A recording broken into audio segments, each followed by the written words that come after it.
Joining, joining me now is Tom Nekouei. He is currently the second vice president of the Southwest Airlines Pilots Association. Tom, Southwest Airlines planning to operate under a full schedule tomorrow. Do you see that happening? Hi, Sarah. Thanks for having me on.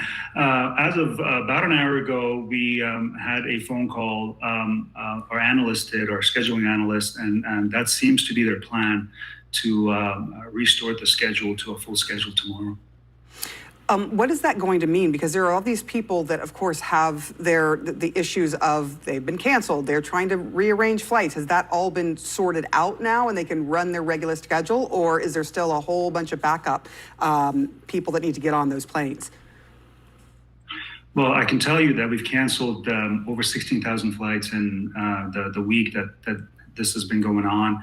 And I don't know what the company plans on doing. To be honest with you, the flight ops, the management, who we deal with, has been completely silent. We haven't really talked to them. We've tried to reach out, but we don't know where the backlog is. We don't know what they're doing to accommodate the passengers. So we're kind of in the dark, but we are monitoring what's going on with cancellations. And just kind of monitoring what the crew aspect of it is, and that's what really caused this entire thing last week was being able to connect pilots and flight attendants to airplanes. We heard that some of the employees were having to do that by hand because the IT systems weren't up to snuff.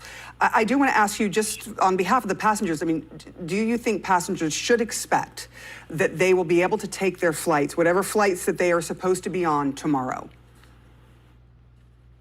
I would hope so. I would hope that based on the conversation that we had, that they do fully plan on getting those passengers that are on those flights and running a full schedule tomorrow. I can tell you that today we canceled over 2,500 flights just to get everybody situated.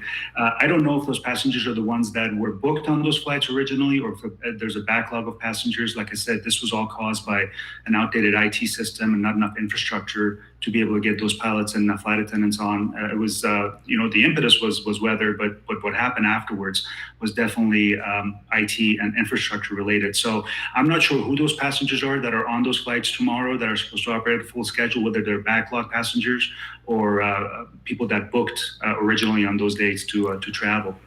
Got you. I do want to talk to you quickly that, Southwest Airlines has apologized. They're saying they're going to reimburse people. That's going to cost a pretty penny, but it also fixing the problem from ever happening again as well. What do you make of what happened to the airline that you fly for? Sure, and I can tell you that we SWAPA pointed this out very analytically back in 2016 and dating all the way back to 2014, actually, with back then CEO Gary Kelly. We pinpointed the problem that the IT infrastructure and specifically the scheduling software that they're using is not up to snuff, if you will. It does not. It's inadequate in doing what we would like to do, and you can see that with the increase in meltdowns and then how severe the meltdowns have become. We had one in October of 2021 with 2,000 cancellations that cost the company $75 million.